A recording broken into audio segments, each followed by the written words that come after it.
Sir இப்ப ஆதி திராவிடர் நலத்துறை என்பதை சமூக நீதி நலத்துறை அப்படின்னு சொல்லியிருக்கிறாங்க. இதுல பிளஸ் என்ன சார், மைனஸ் என்ன சார்? பொதுவா ஆதி திராவிடன்றது ஒரு பர்டிகுலர் சமூகம். ஓகே, அந்த நலத்துறை அப்படின்னு வச்சுக்கலாம். சமூக நலத்துறை அப்படின்றது சமூக நீதி.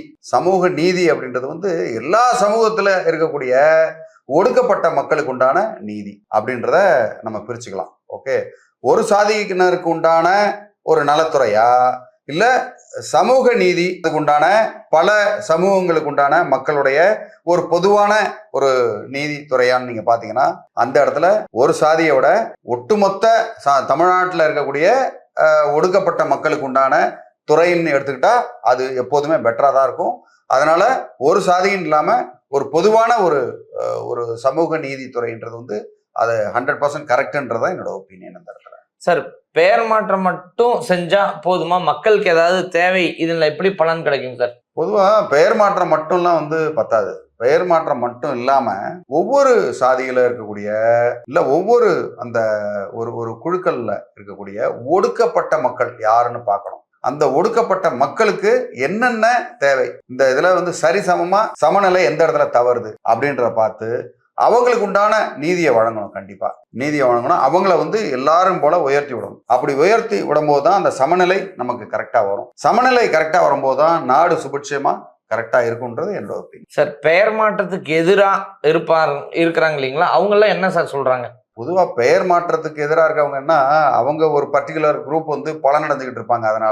அதனால பலன் அடைஞ்சுக்கிட்டு நாங்க எங்களுக்கு ஒரு தனி இது இருக்கு அப்படின்ற குரூப் இருக்குன்னா அந்த குரூப்பிசம் தான். அந்த குரூப் இருக்கும்போது அது பொதுவாகுது. நீங்க ஒரு 10 பேர் மட்டும் திங்கக்கூடிய ஒரு துறையில நீங்க 1000 பேர் 500 பேர் 10,000 பேர் 1,00,000 பேர் வரும்போது அடடா நம்ம பங்கு இன்னொருத்தவங்களுக்கு போகுதே அப்படின்ற காண்டில் வைத்தறிச்சல்ல சொல்ல போறாங்க. அது நம்ம செய்ய முடியாது.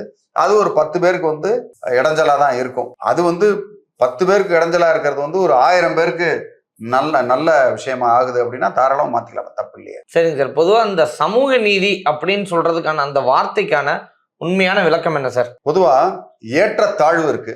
ஏற்றத்தாழ்வு இருக்கும்போது அந்த ஏற்றத்தாழ்வு இல்லாம சமூகத்துல எல்லாருக்கும் நீதி ஒரே மாதிரி கிடைக்கணும், வசதிகள் எல்லாருக்கும் ஒரே மாதிரி கிடைக்கணும், வாழ்வு எல்லாருக்கும் ஒரே மாதிரி கிடைக்கணும். ஓகே, அந்த ஃபண்டமெண்டல் ரைட்ஸ் எல்லாத்துக்கும் ஒரே மாதிரி வாழும். ஒரு உதாரணத்துக்கு ஒருத்தன் பிறக்கும் போது அவர் வசதியோட பிறக்கிறாரு. அவருக்கு பார்ன் வித் சில்வர் ஸ்பூனா இருப்பாரு. இன்னொருத்தர் ரொம்ப கீழான நிலையில இருக்காங்க. ஆனா 2 பேரும் வளரும் போது கல்வி அறிவுல 2 பேருக்கு ஒரே வாய்ப்பு கொடுக்கணும். ஒரே வாய்ப்பு கொடுக்கும்போது அவங்க ஒரே வாய்ப்புன்றது சென்ஸ் என்னன்னா, அவங்க யாராவது ஒருத்தவங்க கீழே நிலைமையில இருந்தாங்கன்னா அவங்கள ஒரு படி உயர்த்தணும். ஒரு படி யாருக்கு தேவை, ஒரு நியூட்ரிஷன் கம்மியா இருக்குன்னா நியூட்ரிஷன் கம்மியா இருக்கிற குழந்தைக்கு அதிகமான நியூட்ரிஷன் கொடுக்கணும். கொடுத்து 2 பேரையும் ஒரே மாதிரி கொண்டு வரணும். ஓகே, 16 வயசுல ஒரு பையன் பிசிக்கலி இப்படி இருக்கணும், மென்டலி இப்படி இருக்கணும் அப்படின்னா 2 பேருக்கும் சமமா வரும்பொழுது ஆட்டோமேட்டிக்கா உங்களுக்கு சமநிலையில நாடு ஆட்டோமேட்டிக்கா சுபிட்சமாகும். ஏன்னா ஒருத்தர் ஏழ்மையிலே இருக்காரு, பட்னியாவே கிடக்கிறாரு. ஒரு பள்ளி மாணவன் பட்னியா இருக்கவனுக்கு எப்படி படிப்பு மைண்ட்ல வேகமா ஏறும். ஸோ அவருக்கு என்ன தேவை, அவருக்கு உணவும் உடையும் அந்த கல்வி அறிவும் தேவை. இன்னொருத்தவருக்கு உணவு உடையெல்லாம் அவங்க ஆல்ரெடி இருக்கு. ஸோ அவங்களுக்கு அது தேவையில்லை. ஸோ யாருக்கு இல்லையோ அவங்களுக்கு கொடுக்கணும். அந்த இடத்துல தான் சமூக நீதி உங்களுக்கு பயன்படும். சார், இது வெறும் பெயர் மாற்றமா இல்ல ஒரு பெரிய சிந்தனை மாற்றமா சார்? கண்டிப்பா இது ஒரு ஐடியாலஜி தான், சிந்தனை மாற்றம் தான், அதுல டவுட்டே கிடையாது. பெயர் மாற்றம் என்ற போர்வையில் ஒரு சிந்தனை மாற்றம். சிந்தனை மாற்றம் அப்பப்போ மாறிக்கிட்டே தானே இருக்கு. ஒரு காலத்துல பாத்தீங்கன்னா அமெரிக்கால பெண்களுக்கு ஓட்டு உரிமையே கிடையாது. அதுக்கப்புறம் போராடி வாங்கினாங்க ஒன்னும். இன்ஃபேக்ட் சொல்ல போனா கருப்பர்களுக்கு கிடையாது, வெள்ளைக்காரங்களுக்கு மட்டும்தான் ஓட்டு உரிமை இருந்தது. அத மாதிரி மாறி மாறி மாறி மாறி இப்போ ஒன்னொன்னா வருது இல்லையா? அதே மாதிரி இதுவும் ஒரு சிந்தனை மாற்றம் தான். இந்த சிந்தனை மாற்றத்தை பண்ணீங்கன்னா இன்னும் பல மாற்றங்கள் கண்டிப்பா கொண்டு வரணும். இது மட்டும் பத்தாது, பல மாற்றங்கள் கொண்டு வரணும். பல மாற்றங்களை இப்ப ஒரு உதாரணத்துக்கு ஒரு பர்டிகுலர் சமூகம் ஒரு 4 தலைமுறையா பணக்காரங்களாவே இருக்கிறாங்க. ஓகே, ஆனா அவங்களுக்கு ஒரு சலுகை கொடுக்கப்படுது. ஓகே, 4 தலைமுறையா நல்ல சலுகை கொடுக்க அந்த ஒரு குரூப், அந்த குரூப் மட்டும் ஒன்னாவே இருக்கும். அந்த சாதிக்குள்ளேயே மக்கள் அந்த குரூப் ஒன்னாவே இருப்பாங்க. அவங்க தனியாவே பிரிஞ்சிருப்பாங்க. அவங்க மற்ற ஆட்களோட சேரவே மாட்டாங்க.